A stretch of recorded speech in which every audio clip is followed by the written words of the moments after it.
Welcome back to Around the Table with Stacy Smith. We're talking about investing in the economy. Inflation has sent the price of just about everything higher.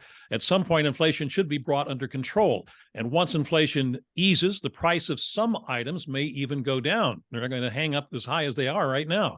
So my question, if prices begin to stabilize or go down, will that have an effect on the price of stocks? Will they go down or up because of that? It depends on the industry, it depends on the companies, but generally the answer is that would be favorable for stocks. But again, it's not just interest rates. We've said this before. The rate and amount of government spending has a big impact. If the Federal Reserve could tell Congress to cut back on government spending, we could get to where we need to be that much faster. But the Federal Reserve can only control the money supply and interest rates. But government spending has a big part in this. So it's hard to be one-dimensional. But but in answering the question, I would say yes, it would be favorable for stocks.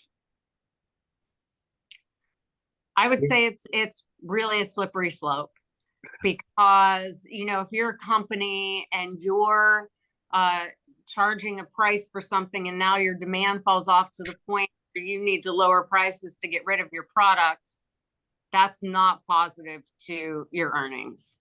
So I think that, the better scenario, I hate to say it again, is that, we see price stabilization.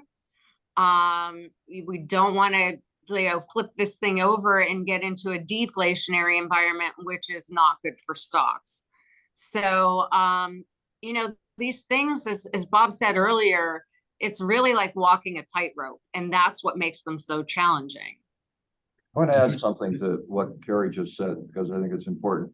Relative to earnings, if demand falls and the companies still continue to sell, but the companies have lowered their ongoing cost structure, be it labor or other factors, they can keep their margins up. So for example, if they pay bonuses on higher sales and they have lower sales and they don't have to pay the bonus, the margin on the sales they have may be pretty close to what they had before. It's a simplified example.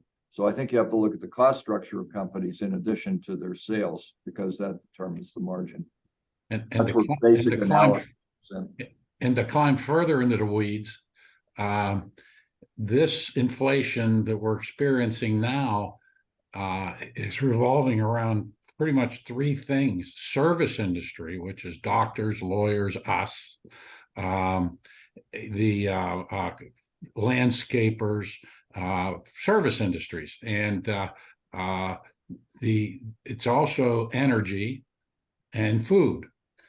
The energy and food is a combination of weather, the political uncertainty that's out there, and they're very volatile. And when they talk about inflation, they always give us two numbers. They give us the headline rate, they call it, which is all inclusive, and that's the number that's been running up around 8%. And then the core rate, which they take food and energy out of it, because those two commodities are incredibly volatile and pretty uncontrollable. It really has to do with weather and demand and politics.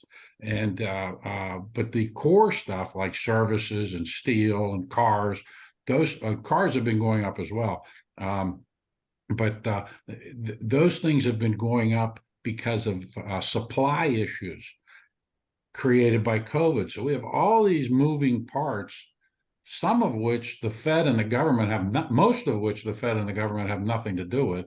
A little of it, some of this demand was created by all the money that was printed, of course, and some of it was created by the fact that virtually everyone is working. We have a low unemployment rate, and I heard the same number as Carrie spoke of. 4.5% is what the Fed's target is. I don't know who comes up with these things, but I heard it too. All right. Well, I want to thank you guys for joining us once again for Around the Table with Stacy Smith. And as I say, the next time we'll get together, maybe we'll take a look at how all of this is going to affect earnings, which, well, we're not that far from starting another earnings season, are we? Just about a month or so away, whatever it is. So we'll get into that. Again, I want to thank Carrie and Frank and Bob for joining us. And again, next time we get together, Kim will be back with us as well. And I want to thank you for joining us. And we hope that you see you the next time on Around the Table with Stacy Smith.